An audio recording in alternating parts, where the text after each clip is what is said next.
You will hear a conversation between two flatmates, Craig and Don, who are looking for a third person to share their flat. First, you have some time to look at questions 1 to 5.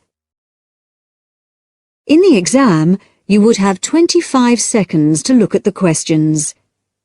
Pause the recording for 25 seconds.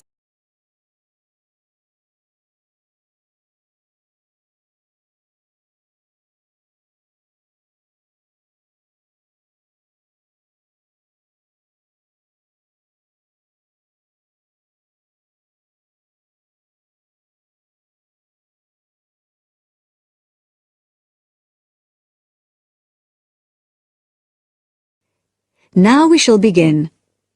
You should answer the questions as you listen, because you will not hear the recording a second time.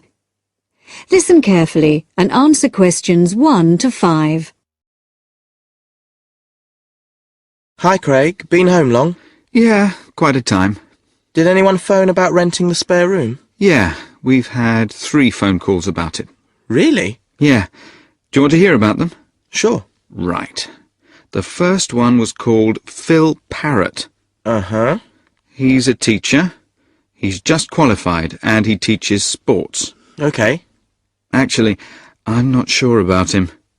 He certainly sounded energetic, but he asked lots of questions about whether we smoked and what sort of food we cooked. Yeah. I mean, we don't exactly live on pizza and chips and takeaways. Well, not quite, but... But he might be a bit too health-conscious to really fit in with the sort of life we lead. Yeah. And he asked a lot of questions about the room.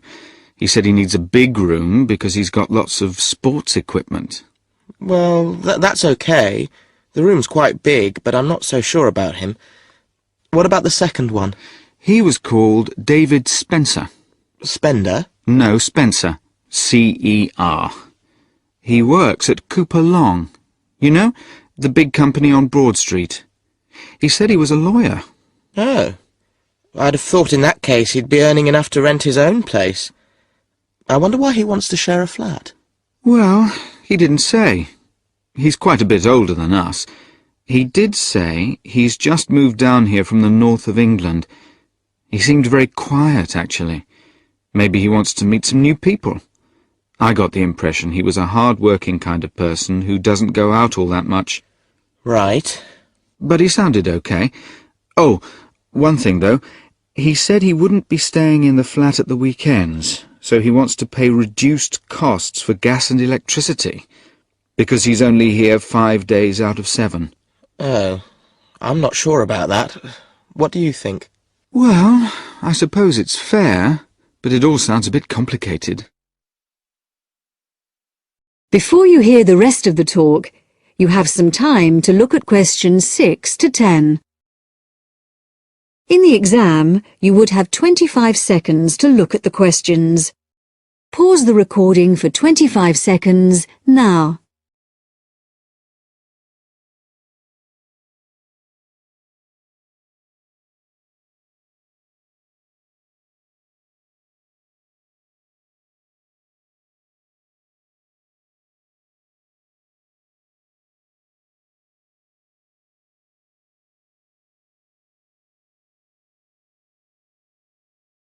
Now listen and answer questions 6 to 10.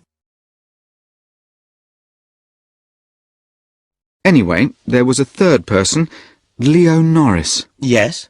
He's an engineer. Oh, yeah? And he's about our age. Right. What did he sound like? Well, actually, he was really funny. I couldn't stop laughing when I was talking to him. He said he was very lazy and never got up until noon at weekends, and I said that wouldn't be a problem here. No, certainly not. But actually, I suspect he was joking when he said he was lazy. I think he lives life as it comes. He's certainly not competitive or stressed, but he likes cycling and things like that. He sounds like an outdoor type. Anyway, I thought he sounded as if he'd fit in. He wanted to check if there was somewhere safe for his bicycle. That's not a problem. No, he can leave it in the garage with my car. So did you get his contact details? Yes, he left his mobile number. It's 077 6872433. And does he want to move in straight away? Well, he's paid his rent in his present place up to the 31st of September, but he said that if possible he'd like to move in a bit before then. He said the 28th of September. And he was okay about the rent? Yeah, he said it was fine. Right. So shall we give him a ring and see if he wants to come round and...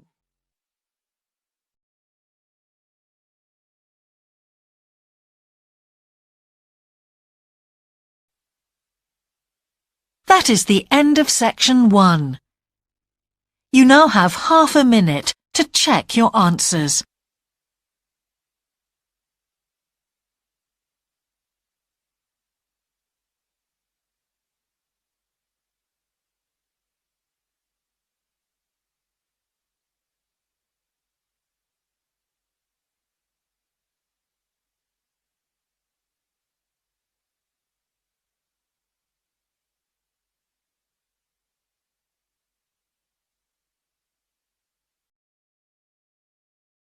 Now turn to Section 2. Section 2. You will hear a member of the Active Outdoor Club talking to a group of interested potential members. First, you have some time to look at questions 11 to 14.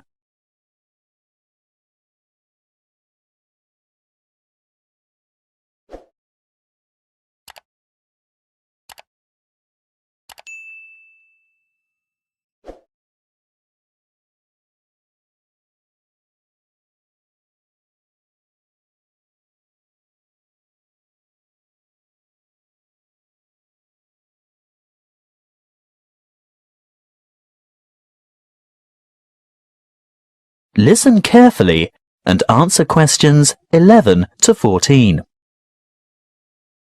I'd like to welcome you all to our Active Outdoor Club.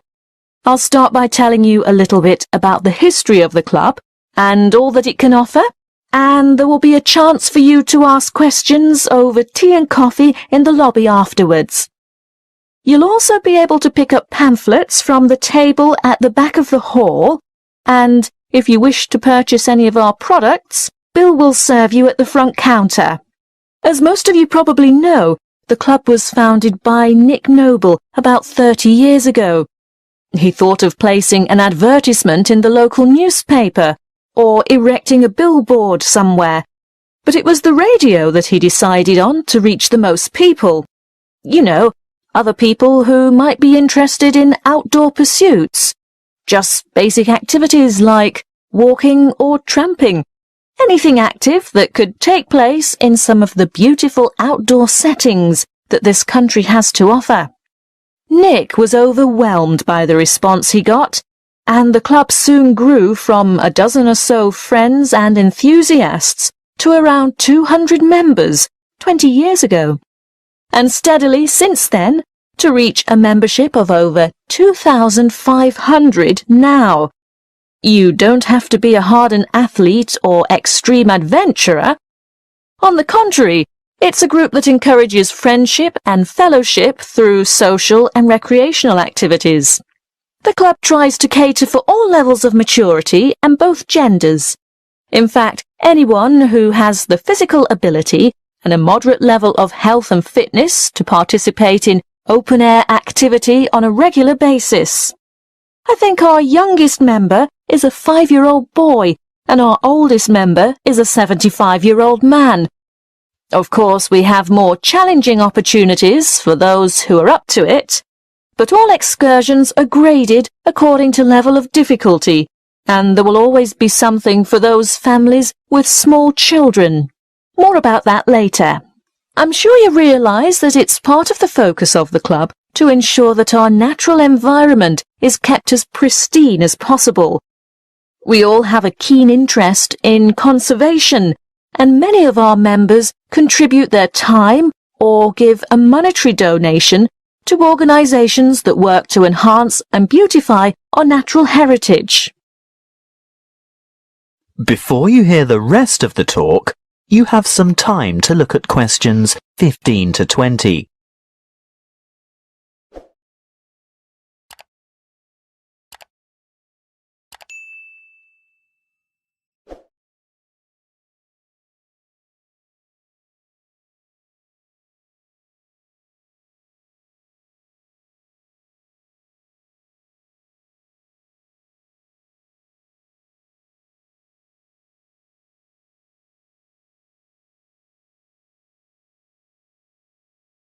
Now listen and answer questions 15 to 20. OK, now going back to the grades of activity, first of all, tramping. This is very popular with singles and couples without children, but is certainly not restricted to those groups. Tramping is arranged for Tuesdays and Saturdays throughout the year.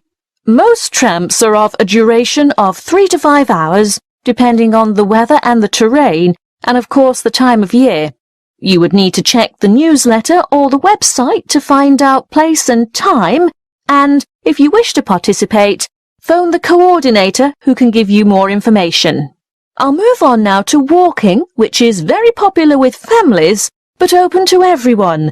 And walks are arranged for every Thursday and every Sunday over the course of the entire year. Walks last no more than 3 hours, although the Thursday walks might be shorter.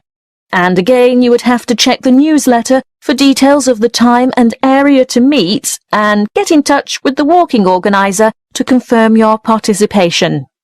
Now, the Wanderers are what you might call a subgroup of the Active Outdoor Club. This group was set up to cater for the less active, more elderly, or families with very young children who still want to enjoy the great outdoors, but without quite so much exertion. Bear in mind that the length of these activities is variable, but we're always home before dark. Any member of the club is welcome to join in their activities on a Sunday, which include visiting some of our more beautiful parks and botanical gardens, beach walks, picnics, and even boat trips to visit some of the small islands off the coast. Often guided tours can be arranged if there is enough interest. If you'd like to see what the Wanderers are up to, check the website and then phone the leader for more information. I'll bet you're all ready for that cup of tea now. But before I finish, I really must mention something that can be a lot of fun. A great opportunity to form new or strengthen existing friendships, and a chance to explore a part of the country that you may never have seen before. These are our mystery weekends. The committee puts a lot of time and effort into the organisation of these weekends away, not only for health and safety reasons, but also to ensure that everything runs smoothly and everyone has a good time. There will be a charge to cover travel and accommodation costs, but apart from that, it's an affordable and exciting weekend away from the city. For more information, call the chairman of the committee. You'll find his phone number in the newsletter. So, that's all I have to say at this point. Please enjoy the refreshments, chat with the others, and feel free to ask questions. All the committee members are wearing large red name badges, so they're easy to find. That is the end of section 2. You now have half a minute to check your answers.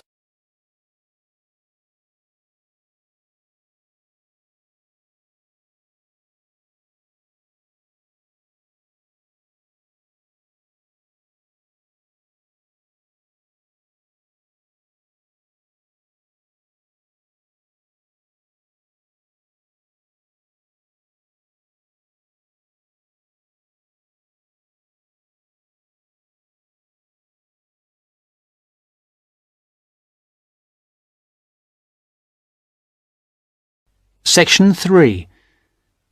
You will hear a tutor and some students talking about an assignment. Listen carefully and answer questions 21 to 26.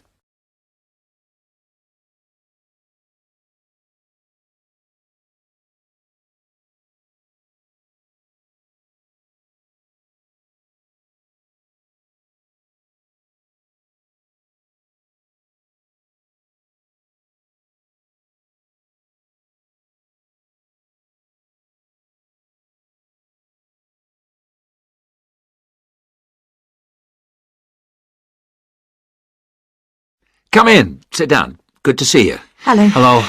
Now, this assignment. The best thing we can do, I think, is to think how we can approach it. The main point is to investigate television, but not what's happened in the past.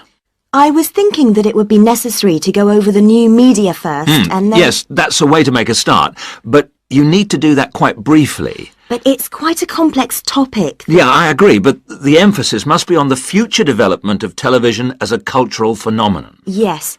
I've been reading the talk by Ashley Highfield. All right, and what do you take from that? What are the things that are competing with television? Well, to start with, there is the games console.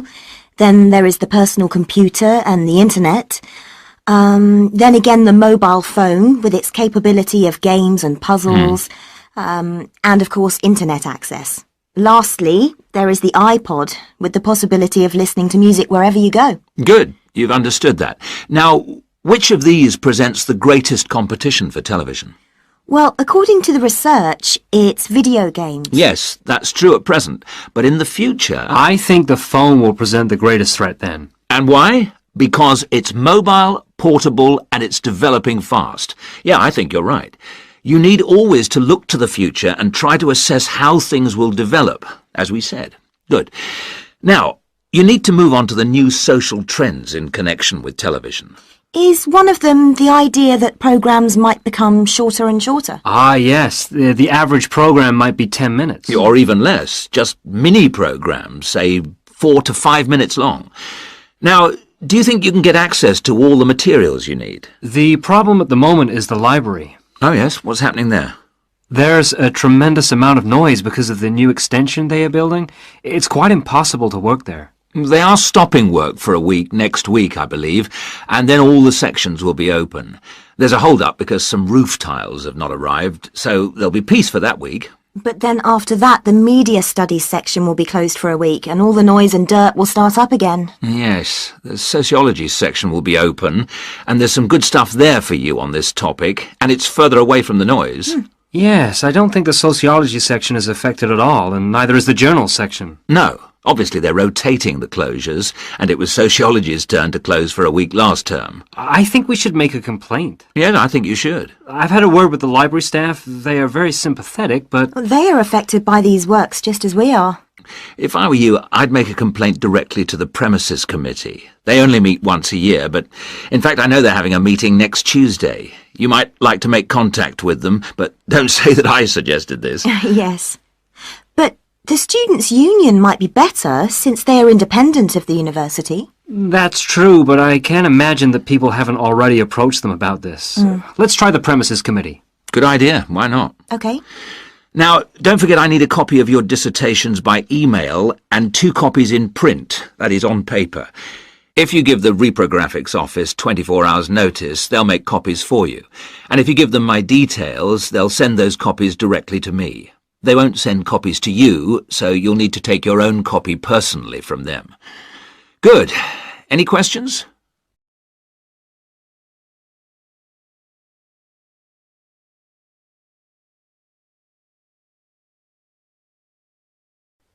Now answer questions 27 to 30.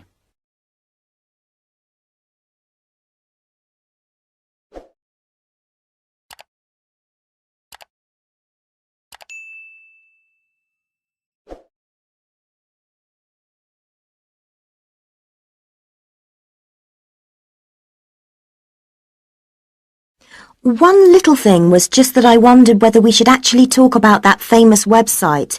You know the one, YouTube. Ah, I was rather hoping you hadn't overlooked that. Good point. It's mostly homemade videos. I suppose you could say that each video is a television version of a podcast. Anything else? Yes, I've got a question, I'm afraid. I'm not completely clear about the exact meaning of culture, as we are using it in this subject. Well, Mrs. Jones is giving a lecture on culture and society in the University Theatre. It's on Wednesday at 10 a.m, and you can learn all about it there, I'm sure. Can you give us that again, please? Yes, that's Culture and Society. It's in the University Theatre. And, let me just check the time. Yes, here it is. 10 a.m. on Wednesday. She'll be giving a very thorough discussion of the issues in defining what culture means. Right. That's good. The thing is, the reading list confused me a bit. One thing that occurred to me was that it might be broken down into subsections for future students. Yes, that's a fair point. I'll bear that in mind. Now, don't forget, you need to do the reading and finish the assignment by the 4th of July. Is that okay? Fine. Thank you very much.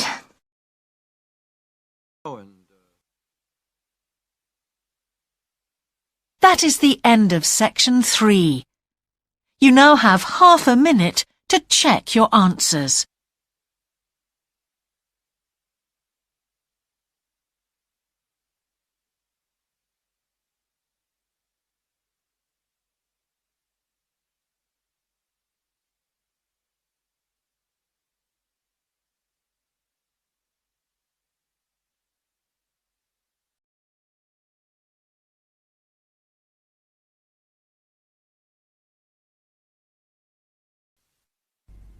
Now turn to Section 4. Section 4. You will hear an extract from an introductory talk given to a group of students who have just entered a university residential college. The speaker is the principal of the college. Listen to what the speaker says and answer questions 31 to 37. First, you have some time to look at questions 31 to 37.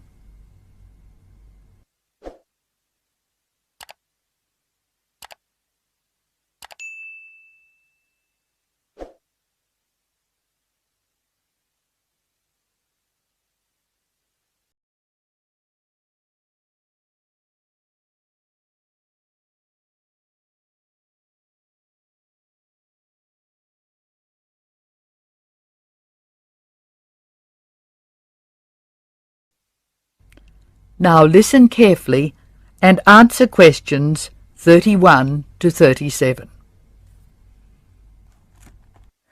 Good morning and welcome to Scholastic House. I'm delighted to see you here. It is my duty to explain to you some of the history of our college and some of the traditions which I hope you will uphold. The idea for Scholastic House was expounded by Samuel Wells in 1898.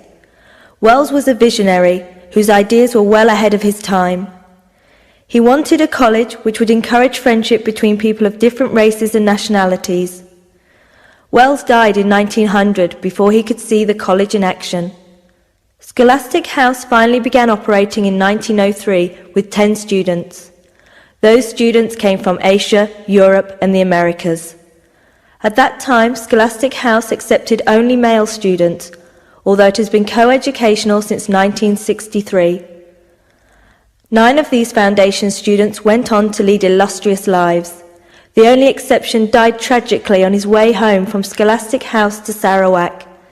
He had only recently graduated with an honours degree in law, and he was robbed of a brilliant future. The other 9 students, as I said, led very fulfilling lives. 3 became political leaders, 3 became doctors. Perhaps the most famous graduate became a university teacher and was responsible for the introduction of modern teaching training methods in his country. 2 of the original group became senior engineers and went on to deeply influence the way the water systems of their country were exploited. The college ran into hard times during the period of the Great War, 1914 to 1918, when the charter of the college was interpreted to mean that neither students nor staff could take part in the war effort. Many people felt that this indicated a lack of national spirit, and the walls of the college were frequently marked with graffiti. Meantime, outside the college, tens of thousands of young men went away to fight in Europe, never to return. The college was building a reputation for learning and for tolerance of opposing views. Scholastic House debate and discussion nights were open to the public in 1927 and have been available to anyone who wishes to attend ever since. It is a proud tradition of the college that any view may be expressed, provided that it can be defended intellectually. Over the years, topics which were controversial at the time have been discussed and debated. Now look at questions 38 to 40.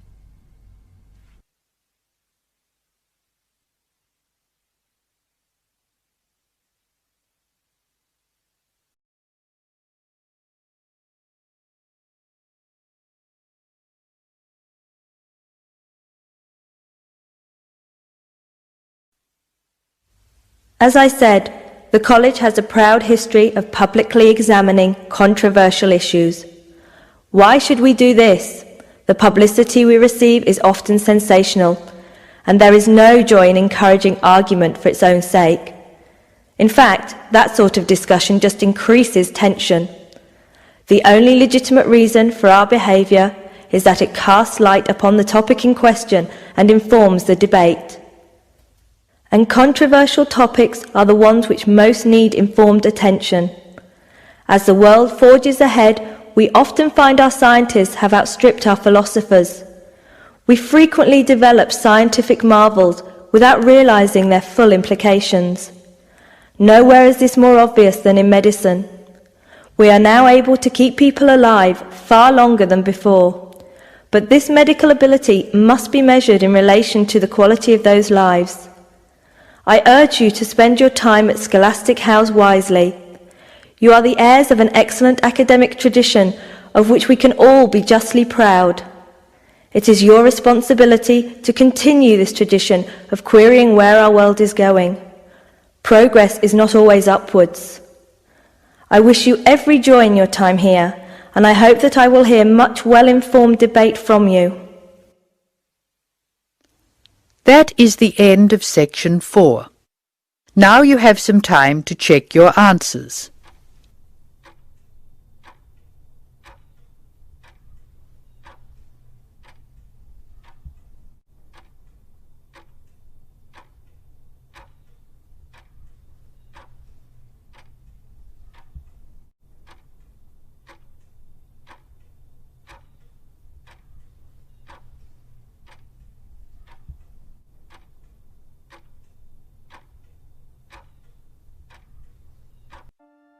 That is the end of the listening test. In the IELTS test, you would now have 10 minutes to transfer your answers to the answer sheet.